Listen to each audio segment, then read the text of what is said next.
Time today to really connect.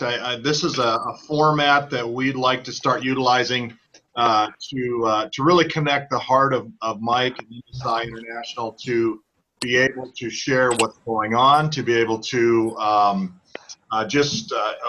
tool that we can introduce friends and family and people who want to partner with us, and also to be able to again, just use it as part of our overall layering as we move forward. So thank you for taking the time today to meet up in this format, and we're excited to hear what's happening with MSI and what's going on in Latin America today for Jesus.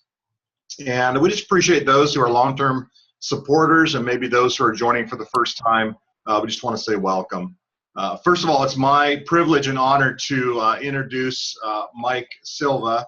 You know, it's like, who is this guy? You know, he's an author, he's an evangelist, a pastor, a friend, a father, a husband, and a faithful follower of Jesus Christ. And so it's really a pleasure for me to know Mike and to be able to share him with the people that I know.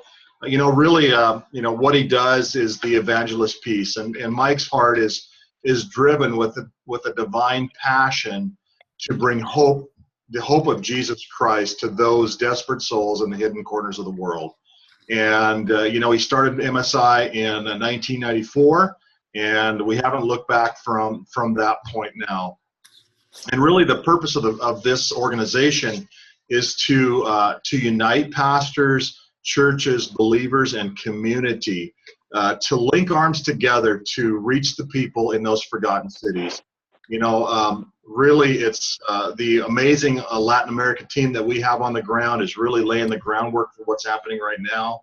They work hard for 6 to 8 months just to prepare the ground. It's kind of like the farmer. The first time you bust sod, the production is not that good, but we've got the sod busters out there that are opening up the ground, preparing the place for this to be sown. And we're just grateful for that. And so with that, the gospel is preached and compassion aid is delivered, and lives will be touched. And so, Mike, would you just share with us a little bit about the vision of MSI, and then we'll talk about the upcoming Bolivia. Our vision and passion, Wes, thank you so much. And Paula, Wes, for both of you, thank you so much for doing this. This is the first time we have ever used resource and this media to be able to communicate with other folks. And so we just want to say thanks for joining us. We live and we exist to be able to take the life-changing news of the Lord Jesus Christ to the world's most spiritually receptive places. That's what we're all about. And every time we have the privilege of doing this, we always look back and we say, what did we do right? What could we do better? And so now let's do another one. So we're just grateful for the opportunities that we've had. And we're grateful that we don't have to do it alone. We do it with a team of people, and you're a part of that. And so thank you very much. Thank you very much for that. Tell us a little bit about what's coming up with Santa Cruz. Why do we pick Bolivia? What's happening there? Kind of give us, the overall look of what you've seen transpire from when the team hit the ground to where we're at now, and then what your vision is beyond that, Mike. Well, first of all, when the team hit the ground, they said, hey, we'd like to have a festival. And business leaders and pastors said, what is a festival? And then they explained what that was. And then they said, well, who's involved with this? And they said, well, Mike Silva is one of the individuals. And they said, who is that? So then after they explained that for all of those months, then they began to talk about the individual components of a festival, all of the training that's going to happen, marriage conference, pastors conference, women's conference, multiple youth rallies have happened. Wells are being drilled and dug right now. We're going to dedicate those when we get there. There'll be meetings that we have on the university campus, on schools and prisons and orphanages and homes for gang members and street girls, and all of those things will happen during our time there. So we are really, really looking forward to that. And Bolivia is going to be a great opportunity because it is the poorest country in South America, totally landlocked, as you know.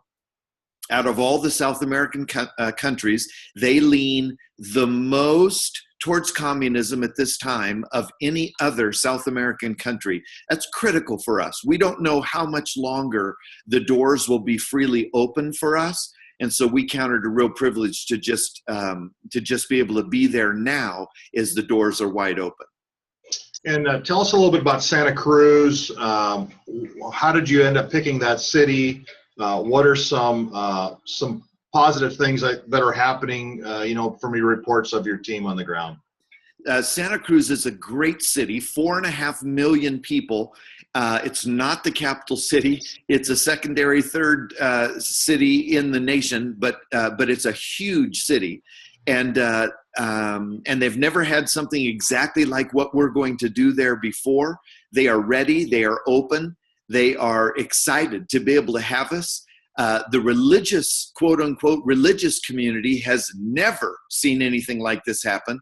And it's going to be, from all of our reports, it'll be the largest gathering of its kind in the nation, larger than even political rallies have happened there. And so we're really looking forward to that. That's awesome. And then what kind of reports are you getting from the team? There's that continuity piece when we're talking about getting pastors and churches and community on board. It sounds like, you've got the business community. Tell me about how many churches are being involved. How do we impact when we're preaching the gospel? How do we make sure that the fruit remains? And part of that process, I know, is the pastor connection piece.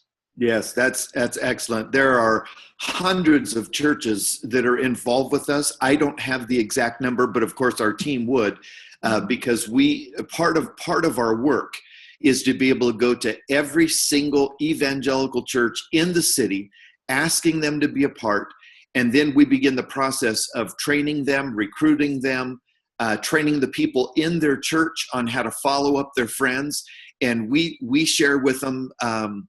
It's much like fishing, Wes. It's like if you can put a hook or two on your line and throw it out in the river, or you could throw a net, as they did in biblical times, and I guarantee you the net's going to bring in more fish every time.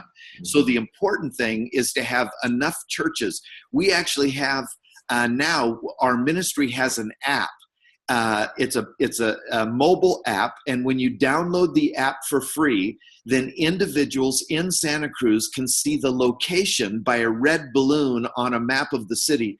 They can see a location of every single church that is involved with us, look on the map and see where they live, and then be able to visually see, oh, that church that supports this festival, they are right next to my house. Mm-hmm. And so we have that going on as another layer in addition to the personal invitations they'll be receiving from people. Another great thing that we've just started doing in the last several years is pastors will begin to sponsor a free lunch on Sunday afternoon, inviting everybody who went to the festival and everybody who made a decision come to their church for a free soup and bread meal. And so as the people come, they immediately, within 24 hours, they are touched, followed up, greeted, welcomed, blessed, introduced to the church within the first 24 hours, because they all go for a free meal. And the church puts that on, pays for it, and that's kind of their part in our partnership with the festival. Awesome. Outstanding.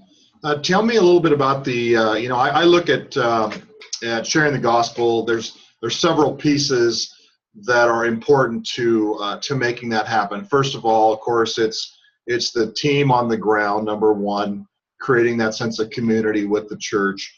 There's the team that's you're taking with you, right, to get to really help with that growth and the outreach. There's the battle. I call them the battle boys, and it's really that prayer piece that surrounds the team, it surrounds the festival, and the Spirit of God working through that. There's those that donate resources and finance, and then there's and then there's all of us sharing with all our friends and family and connections we have to connect you. So tell me a little bit about the team that's going with you, what part they're going to play, and what are your expectations there? We have got an unbelievable team coming this time from multiple churches, multiple states across the country. An unbelievable team coming from Grace Point Church in Milwaukee, Oregon. My friend Mike Fleischman is the pastor there. He's just probably one of the sharpest guys on the planet. And so I'm so excited to have him come with me for the first time. We've known each other for 25 years, and he's just coming with me for the first time. So I'm really excited about that one. People from his church, it's going to be a great opportunity. 17 folks are coming from our little town. I mean, and when you live in a town of 1,800, to have 17 people come, that's a that's a significant number. And then I know there's folks coming from New Mexico. There are people coming from California, people coming from Minnesota, a couple of folks coming from Washington State. So it's going to be a wonderful meeting together to put everybody together and then break up into teams and just we're just praying that there will be a God consciousness that just sweeps through the city while we're there. We're going to see hundreds of people say yes to Jesus because of the team that is going with us. And that's what's exciting for me. Give us a little recap again, just trying to set the stage for the festival. Mike, what do you anticipate in attendance? What do you not just the numbers that actually come, but historically, what have you seen as far as conversions? We talked about that stickiness, how to get them plugged in. Just kind of based on what we don't know what's going to happen, but we want to be people of faith and praying for that. So just kind of tell us what you see for this festival. It is, you're right. We never know for sure how many people are going to be there. We never know for sure how many people are going to be there. However, we've done surveys and we hit the streets and we ask people about what kind of music the folks in Santa Cruz listen to, who are the people that are played the most on in the radio stations, both crossover and Christian. And so we've targeted who those groups are. We've invited those groups. And so because of that, the success ratio or the attendance ratio should be off the chart. Different than what maybe some other people have done in the past. Our audience is not the already convinced church. Our audience are the not yet convinced, I don't care what you believe, and I don't go to church kind of people. Those are the folks that we go after. So consequently, anywhere from 20 to 25% of the crowd say yes to Jesus Christ. And that has more to do with the fact that the massive majority of them,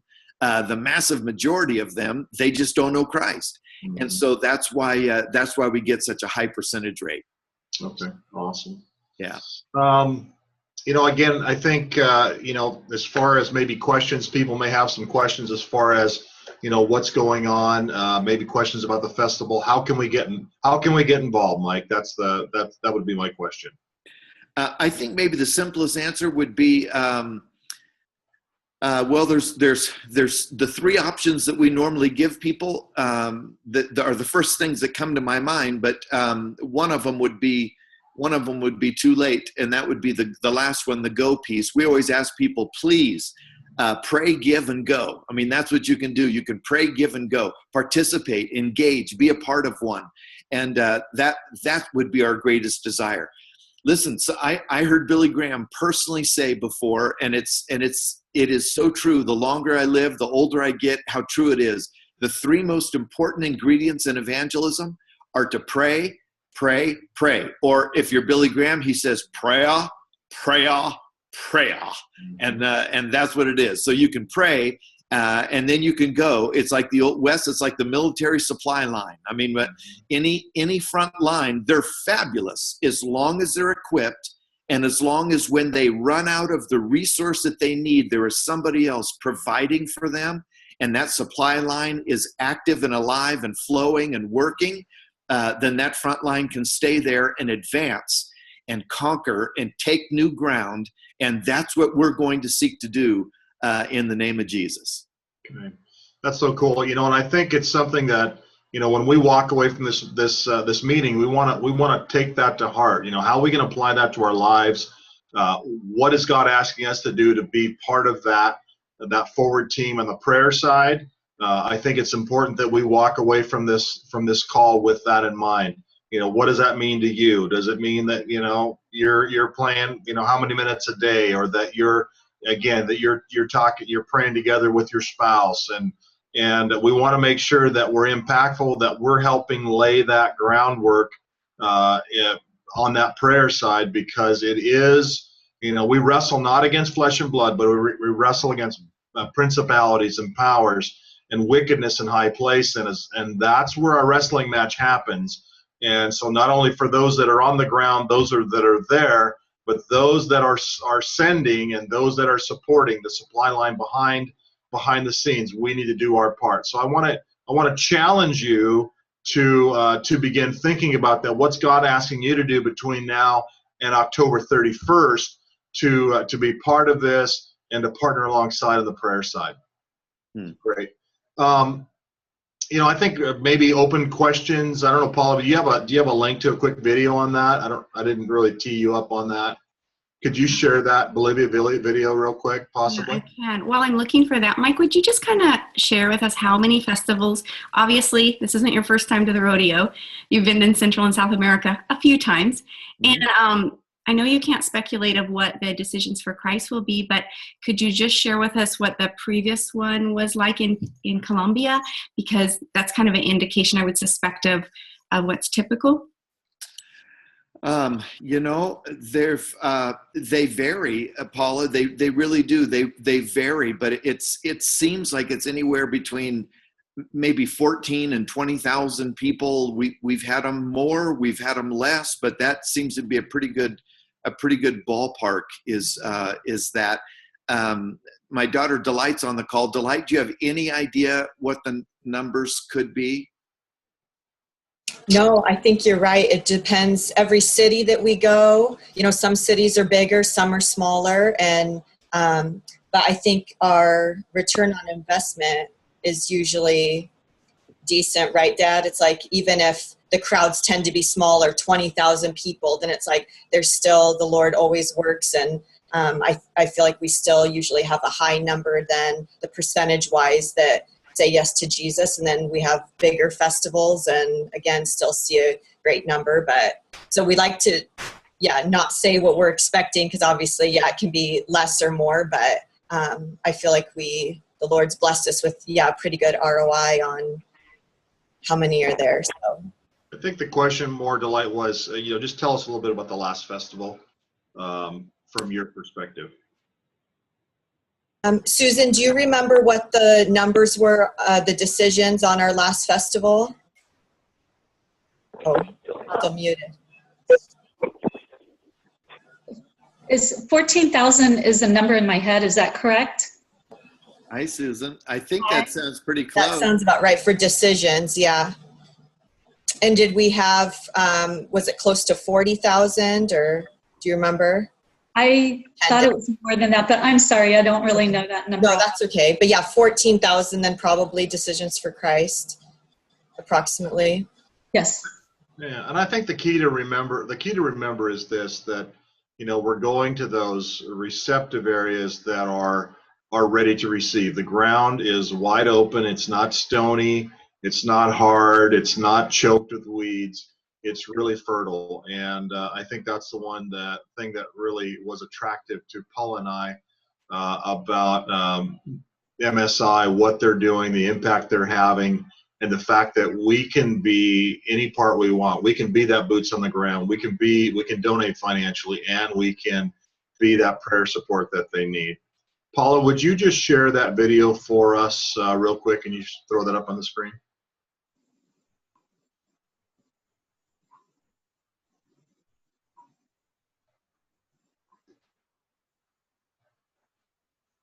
Paula, I'm not getting any audio from you.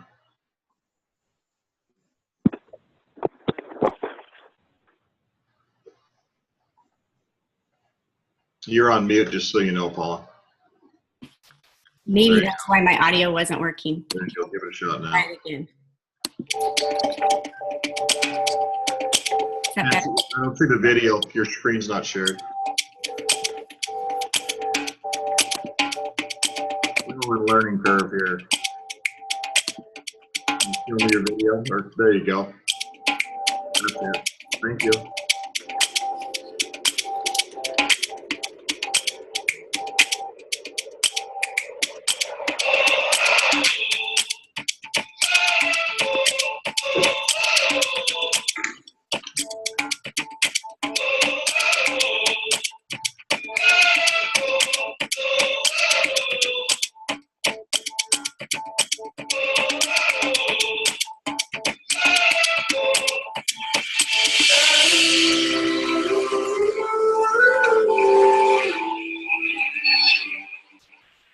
Compassionate festivals and legacy is what we do.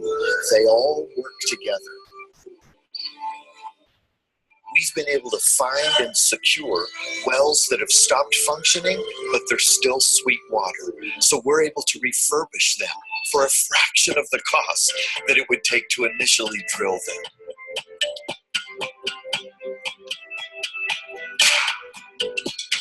There's something about a fresh water well that quenches the thirst of generation after generation.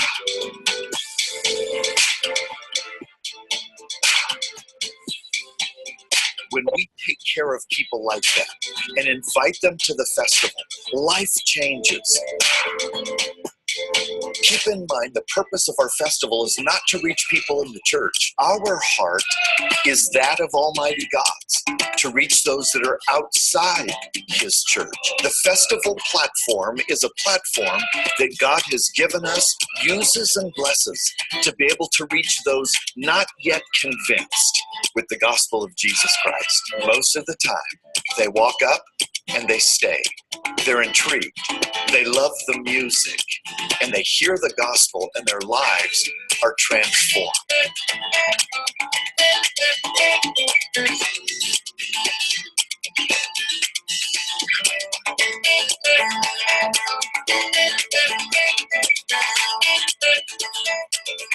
I wish you could see what I see.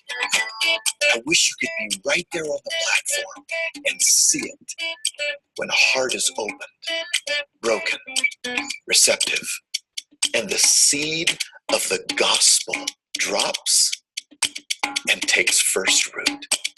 La palabra de Dios dice, hoy es el día de salvación. ¿Por qué hoy? Porque posiblemente no tengas un mañana. Por ejemplo, mi padre murió en un accidente automovilístico cuando era muy joven. Fue inesperado, fue inesperado. Por lo tanto, les ruego, hoy mismo clama a Jesús. Solo Cristo nos perdona y nos limpia de todo pecado. Solo Jesucristo salva. The Bible clearly says, and I live by, I am not ashamed of the gospel of Christ. Why?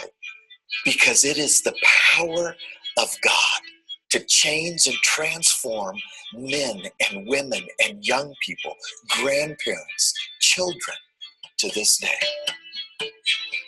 If we could just reach out to those with growling stomachs, thirsty mouths, invite them to a festival, life is changed, then those people become the next generation. I'm always looking for the people like myself in countries overseas. You know the kind I'm talking about. The fatherless ones like me.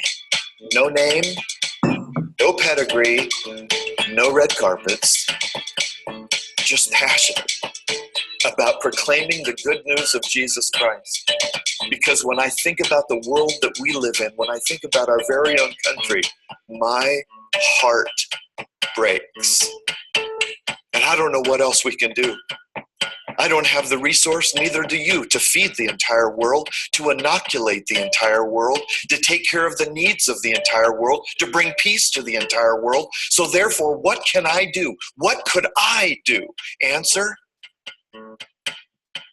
I can't do everything, but I can do something. I can look for the next generation. I can pass the seed of the gospel. I can proclaim the good news of Jesus Christ. Why? So that my generation, so that my children's children and my children's children's children would be the legacy of the gospel of Jesus Christ around the world. This is what we do.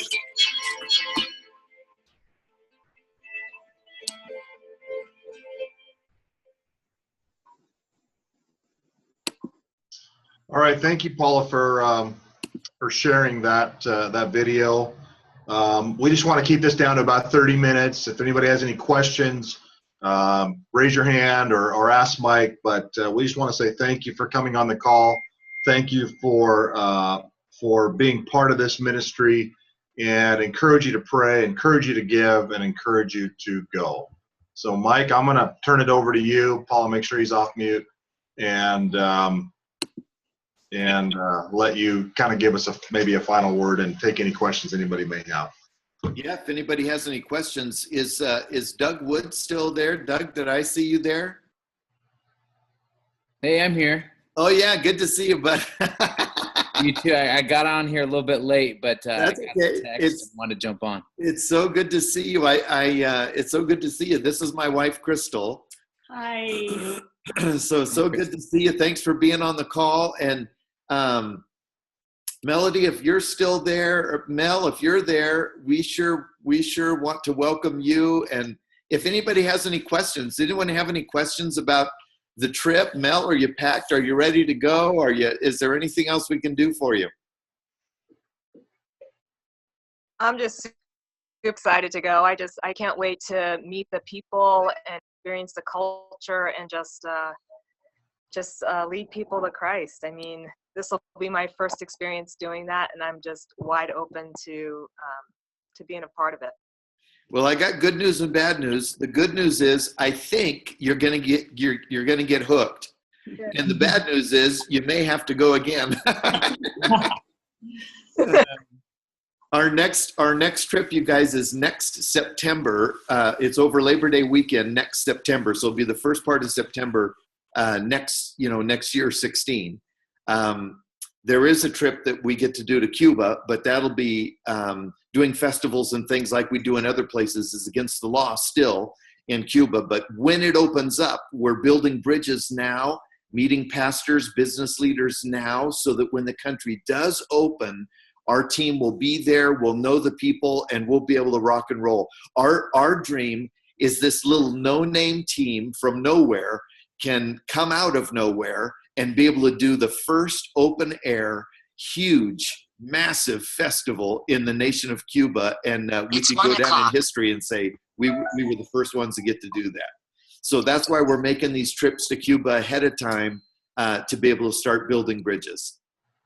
Great. And Mike, have a save the date for a conference next year, for Friends Conference? Do you know what the dates are? Our Friends Conference next year, and that's basically, Wes, that's I think, Delight, is that October 7, 8, and 9, or October 8, 9, or 10 or something, Delight, or something? Susan, anybody? Yeah, I have to look at my calendar. And if we don't know, we can send that out. But just so you know, every year they do a Friends Conference, really to kind of pull back open the hood, see what's under the hood, just get to know Mike and Crystal and their family and the ministry. And so we'll get that out via email, but we want to make sure you save the date. I think it's going to be in Victoria, BC, yes, which is an amazing place. And we want to make sure that you know what you're getting into when you're partnering with MSI. But I think you'll find it fascinating and the real deal. And so we just want to make sure you save the date, and we'll shoot that out. So thank you, everybody, for coming on the call. I know it's 1 o'clock. We want to be prompt. Thank you. If you have any questions or anything, Delight is kind of Mike's right-hand associate. Feel free to reach out. Just, again, thank you for everybody for coming. God bless and have a great day. Take care. Thank you. Thank you.